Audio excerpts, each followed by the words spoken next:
be seated. Good afternoon, my dear brothers and sisters. We welcome you to our Eucharistic celebration as we join Holy Mother Church in celebrating the solemnity of the Assumption of the Blessed Mother. And we also likewise welcome our dear pilgrims all over the Philippines or maybe all over the world to our Eucharistic celebration and to the Manila Cathedral. Today's celebration is filled with the songs and the wonder as we celebrate the Assumption of the Blessed Mother, as if the Church is telling us, declaring us, and digging it deep to us that Mary assumed into heaven.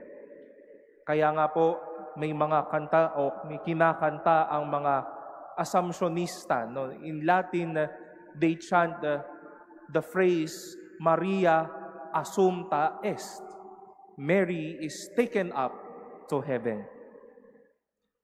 Ano po ang marahil mararamdaman ninyo kapag ka naririnig ninyo o nalalaman po nating umaangat sa buhay ang isang tao?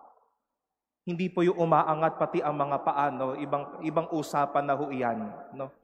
Kapag ka umaangat-angat sa buhay, no, naririnig ko natin yan, no? Salamat sa Diyos, nakakaangat-angat na ako, no? Yung mga magulang ko po sinasabi, kapag ka ganito, nakaka-LL, nakakaluwag-luwag, no? Nakakaangat, no? Meron ng pagbabago, dahil dati mahirap, ngayon medyo kinakaya ang araw-araw. No? Marahil po sa totohanan lang, may ilan po sa atin ay makakaramdam ng inggit. Buti pa siya, umaangat na sa buhay. Buti pa siya, nakaka-asenso na sa buhay na ito. And that's definitely fine. At mula sa karanasan nito, marahil may ilan naman din pong magsasabi, sige, dahil nakita kitang umaangat, magsisikap ako.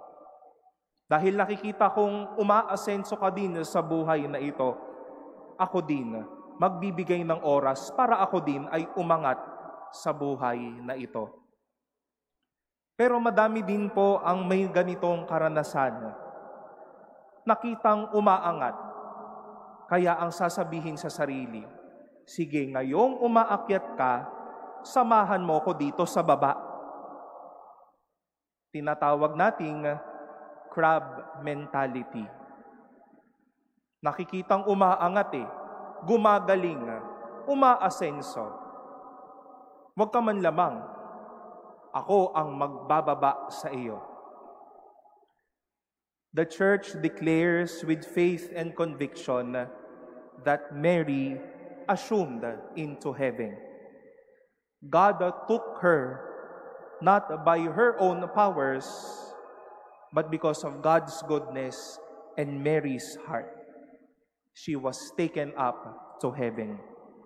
Iniakyat si Maria, nasa taas si Maria, umangat si Maria, sabihin nga natin.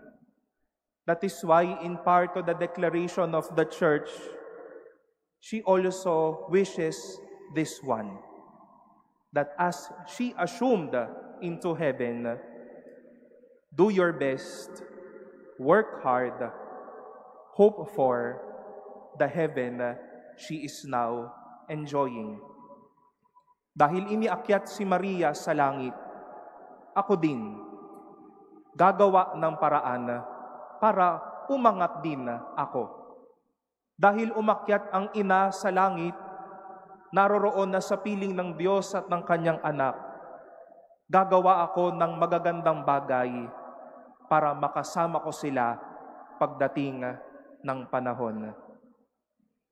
Some of our brothers and sisters would not want to see people being raised up or taken up, assuming positions, achieving life.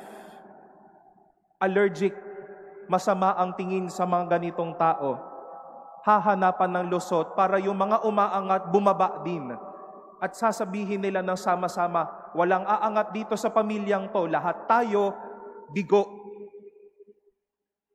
Kumbaga, pwede lang sabihin, hindi pwedeng umangat sa buhay na ito.